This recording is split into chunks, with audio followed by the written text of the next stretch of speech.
और चलिए अब बात करते हैं राहुल गांधी की यात्रा की।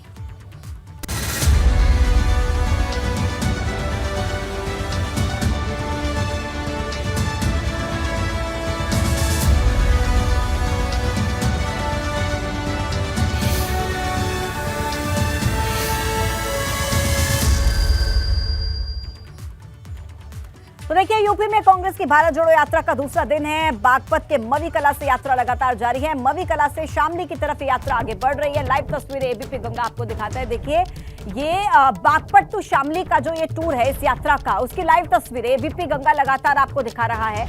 बागपत से चूंकि इस यात्रा की शुरुआत हुई और उसके बाद अभी आगे बढ़ते बढ़ते शामली की तरफ, और शामली के एलम में आज की इस यात्रा का समापन होगा। कार्यकर्ताओं में जोश इन तस्वीरों के जरिए आप देख सकते हैं। सुबह सुबह इस यात्रा की शुरुआत हुई थी। सर्द मौसम, घना कोहरा, अंधेरा कुछ नजर नहीं आ रहा था, तब इस यात्रा की शुरुआत हुई थी और लगातार ये यात्रा आगे बढ़ती चली जा रही है। हजारों की संख्या में कार्यकर्ताओं का हुजूम इन तस्वीरों में देखा जा सकता है। आरएलजी के नेता और कार्यकर्ता इस यात्रा का स्वागत करते नजर आएंगे।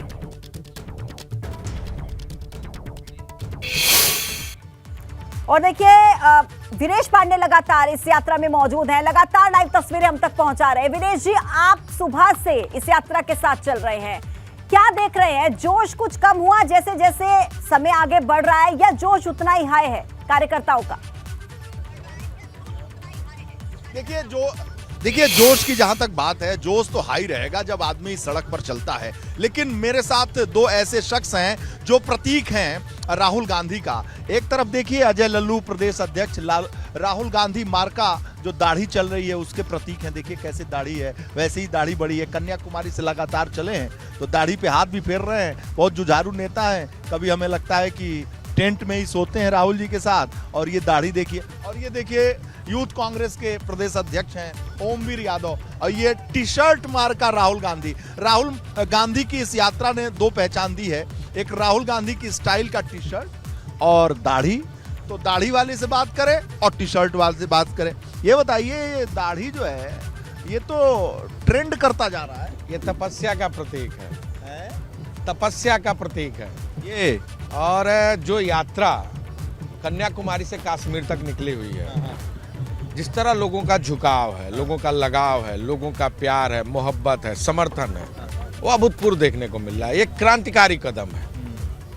देश में आज किस तरह की राजनीति हो रही है, हिंदू मुसलमान, जाति पाति, धर्म, लेकिन एक व्यक्ति जो कश्मीर तक कन्याकुमारी से पैदल यात्रा करके 3750 किलोमीटर चलकर गांव, गरीब, खेत खलियान, किसान, नौजवान, महंगाई, बेरोजगारी के सवाल पर सड़कों पर देश के इस सरकार से सवाल पूछ रहा है, जनता के साथ जनता के अधिकारों की लड़ाई लड़ रहा है। अजय भाई, एक बात बताऊं, ये जो दाढ़ी है ना, ये जो तपस्वी आपने बोला, तो तपस्वी तो हमारे प्रधानमंत्री की भी दाढ़ी है, वही नकल कर रहे हैं। देखिए, प्रधानमंत्री जी की बात करेंगे तो प्रधानमंत्री जी की तपस्या देश को बर्बाद करने के लिए है, और ये राहुल गांधी की तपस्या देश को जोड़ने के लिए है, देश को एक साथ लेकर चलने के लिए।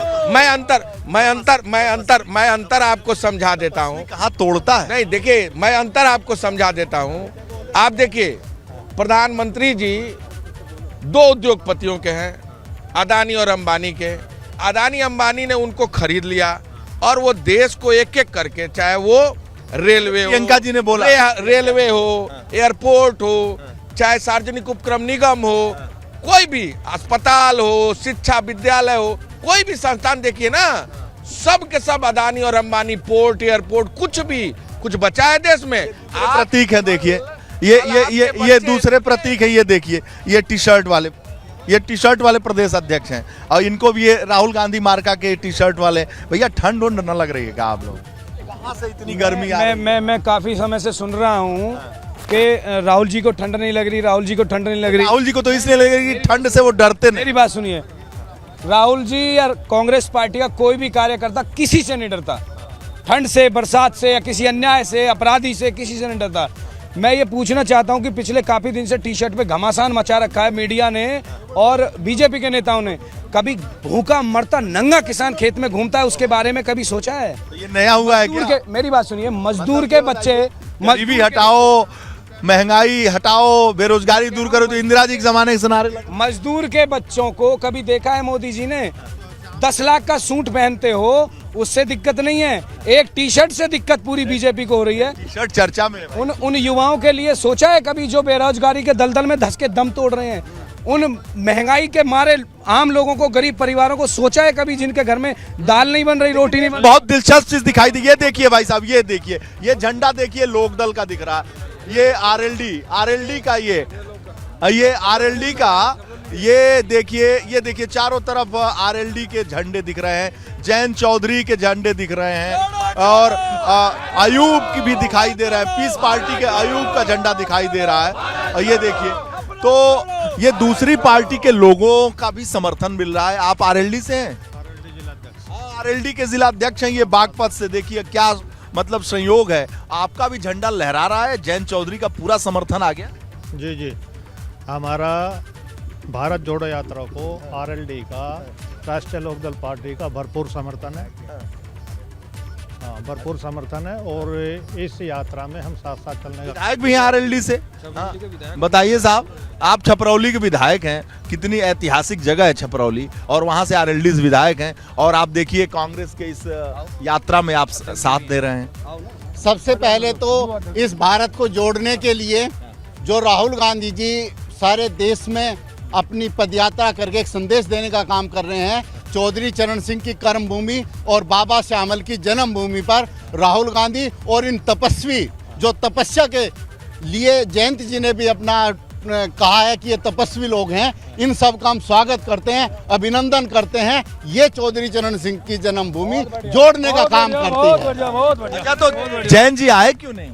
जयंत जी का प्रोग्राम कहीं बाहर का पहले से फिक्स था, और उन्होंने अपने सारे कार्यकर्ता और पदाधिकारियों को ये संदेश भेजने का काम करा है कि लोनी से और हरियाणा सीमा पर, जहां पर जयंत जी तो गठबंधन में है समाजवादी पार्टी। देखिए, ये जो भारत जोड़ने की बात है, इसको पहले आप समझने का प्रयास करिए।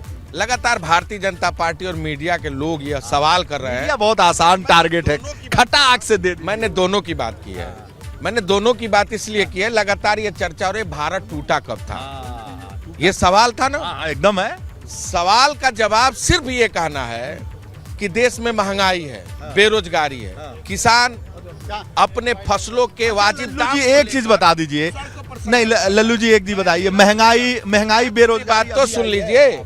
निजीकरण के आग में देश को ढकेला जा रहा है, दलितों की समस्या, आदिवासियों की समस्या है, सारी समस्या अभी आ गई है क्या? अपनी सभी समस्याओं को एक मंच पर जोड़ने की बात तो भारत जोड़ो यात्रा है। नहीं, बहुत समर्थन, मैं आपकी बात का समर्थन कर रहा हूं, लेकिन आप ये बताइए, ये केवल अभी हुआ है महंगाई, बेरोजगारी में, और ये इस तरह के समस्याएं, किसानों की समस्याएं अभी हुआ है कि यूपीए 1, यूपीए 2 और कांग्रेस की सरकारों में, अन्य सरकारों में भी हुआ है कि अचानक महंगाई, बेरोजगारी, किसानों की समस्या आई। ये सरकार ने भोजन का अधिकार दिया, ये मैं समझ नहीं पाया। नहीं, यूपीए सरकार ने भोजन का अधिकार दिया, शिक्षा का अधिकार दिया, सूचना का अधिकार दिया, क्रांति लाई इस देश में, औद्योगिकरण की नीति लाई, देश में किसानों के कर्ज माफी की योजना लाई, यूपीए की सरकार में भूमि अधिग्रहण बिल आया, और जब से भूमि अधिग्रहण बिल आया तभी से तो ये उद्योगपति राहुल गांधी जी के पीछे पूरी तरह पड़े हुए हैं।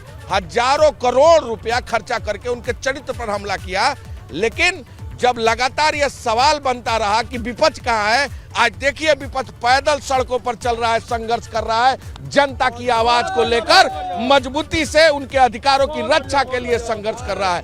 और ये प्रमाण है इस बात का, द्योतक है इस बात का, लाखों लाख लोग इस बात के सबूत है कि सत्ता भी बदलेगी, निजाम भी बदलेगा, परिवर्तन की आंधी है जिसका नाम राहुल गांधी है। राष्ट्रीय सचिव जी वीरेश जी, इनकी बातों से आप बात जो कर रहे हैं, ये तो लग रहा है कि राहुल गांधी को कहीं ना कहीं वो एक नेता के रूप में ये लोग स्वीकार कर पा रहे हैं, जिसका जिक्र आप भी कल कर रहे थे। वीरेश जी, बहुत धन्यवाद आपका जानकारी देने के लिए, तमाम ये तस्वीरें हम तक पहुंचाने के लिए, बातचीत करने के लिए। तो देखिए, लगातार कांग्रेस की इस भारत जोड़ो यात्रा की लाइव तस्वीरें एबीपी गंगा पर आप देख रहे हैं, लाइव अपडेट्स आप देख रहे हैं।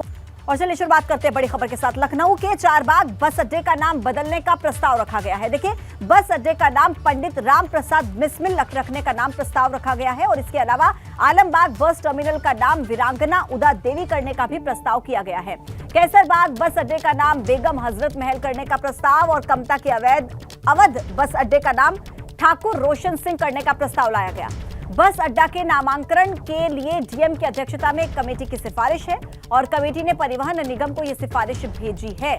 बड़ी खबर इस वक्त की, देखिए किस तरीके से ये जानकारी मिल रही है कि नाम बदलने का प्रस्ताव सामने आया है। लखनऊ के चारबाग बस अड्डे का नाम बदलने का प्रस्ताव और बस अड्डे का नाम पंडित राम प्रसाद बिस्मिल रखने का प्रस्ताव है। इसके अलावा देखिए, आलमबाग बस टर्मिनल का नाम वीरांगना उदा देवी करने का प्रस्ताव सामने आया है। कैसरबाग बस अड्डे का नाम बदलकर बेगम हजरत महल करने का प्रस्ताव है। कमता के अवध बस अड्डे का नाम जो है वो बदलकर ठाकुर रोशन सिंह करने का प्रस्ताव। बस अड्डे के नामांकन के लिए डीएम की अध्यक्षता में कमेटी बनी थी और उसकी तरफ से सिफारिश रखी गई है। सिफारिश इस कमेटी ने परिवहन निगम को भेज दी है।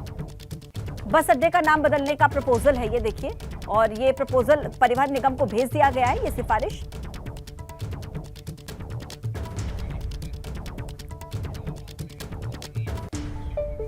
बड़ी खबर मिल रही है। बसपा प्रमुख मायावती का केंद्र और राज्य सरकारों पर हमला, क्या कहा है वो आपको बता देते हैं।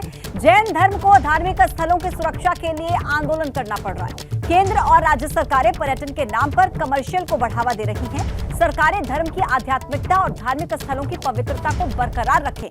ये देखिए, ये हमला मायावती की तरफ से ट्वीट के जरिए कई मुद्दों पर केंद्र और राज्य सरकार पर हमला बोला है।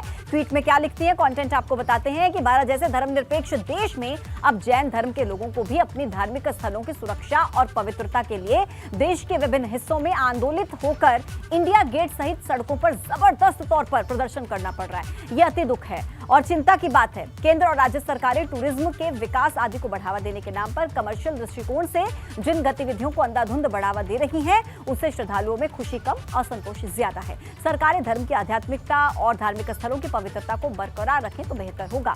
ये ट्वीट मायावती कर रही हैं। देखिए, आपने देखा जैन धर्म के लोग किस तरीके से इंडिया गेट सहित कई जगहों पर प्रदर्शन करते हुए नजर आए थे पर्यटन स्थल बनाने को लेकर। अब ऐसे में मायावती ने उसी मसले को लेकर एक ट्वीट किया है। कहा है कि जैन धर्म के लोगों को प्रदर्शन करना पड़ रहा है भारत जैसे धर्मनिरपेक्ष देश में। और आगे बढ़ते हैं, जब भाजपा के राष्ट्रीय महामंत्री संगठन बीएल संतोष का एक बड़ा बयान सामने आया है। उन्होंने कहा है कि यूपी में एक मतदाता सूची से ही निकाय चुनाव हो, एक मतदाता सूची से ही पंचायत और विधानसभा चुनाव हो, अलग अलग मतदाता सूची से परेशानी होती है।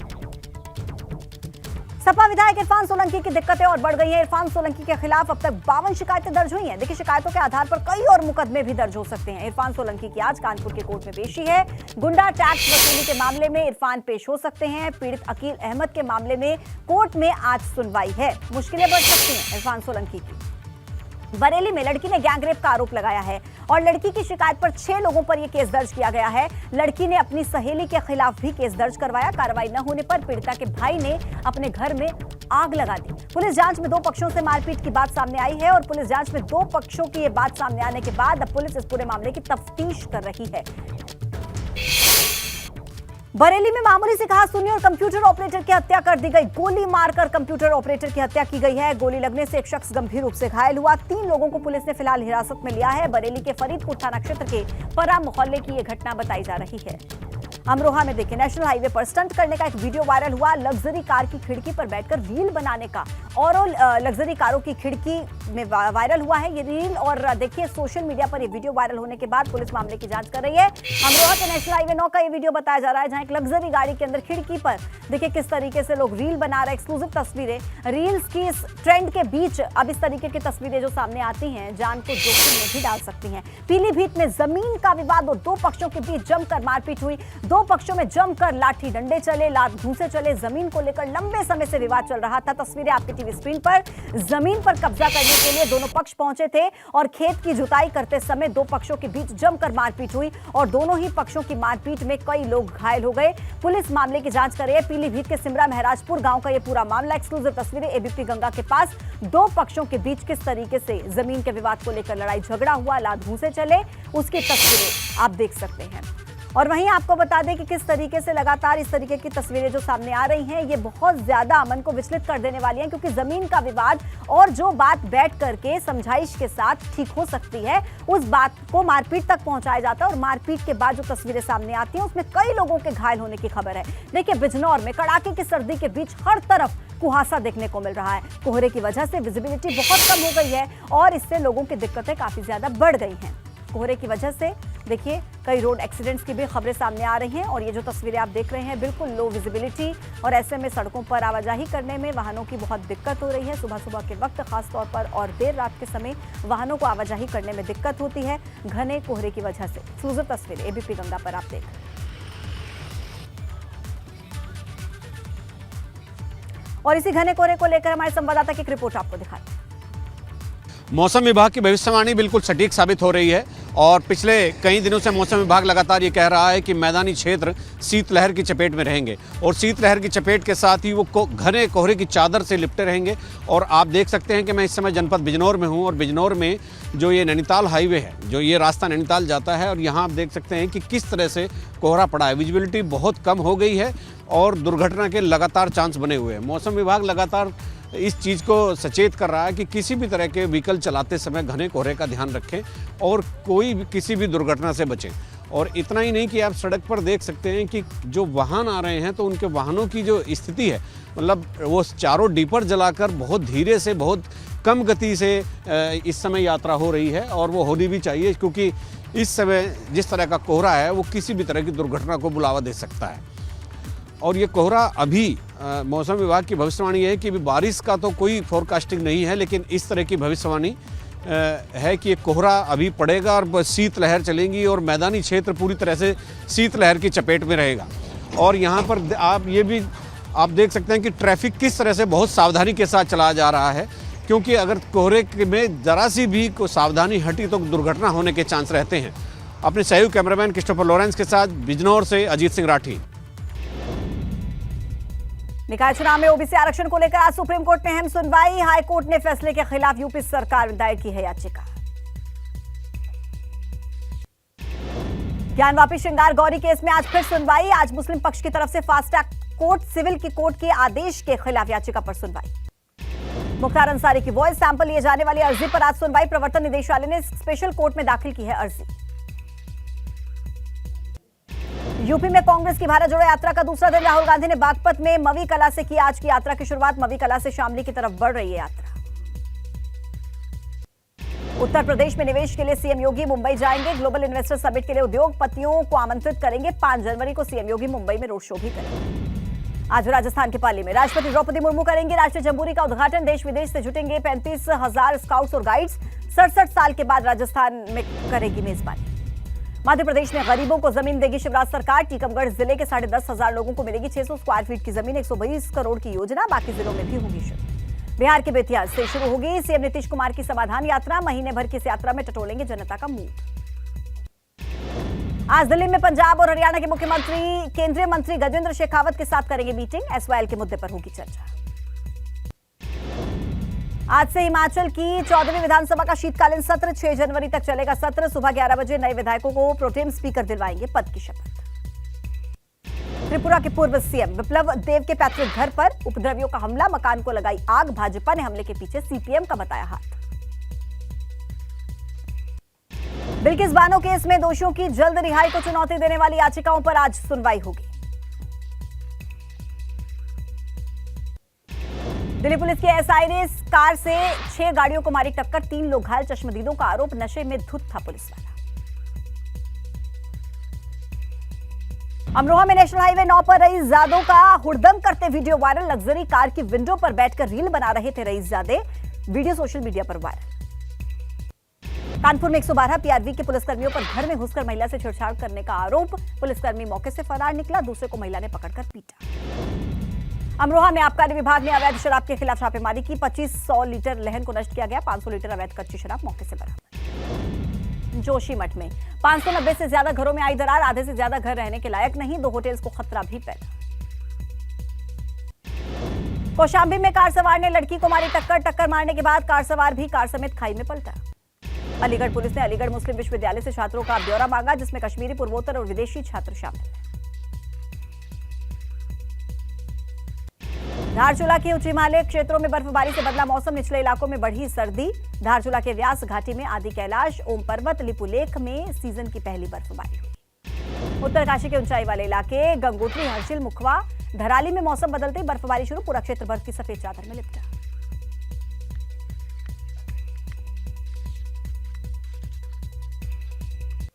हरिद्वार में एनएच पर सुबह दिखा घना कोहरा, कोहरे की वजह से सड़क पर गाड़ियों की रफ्तार धीमी पड़ी, गाड़ी चलाने में लोगों को काफी दिक्कत हुई।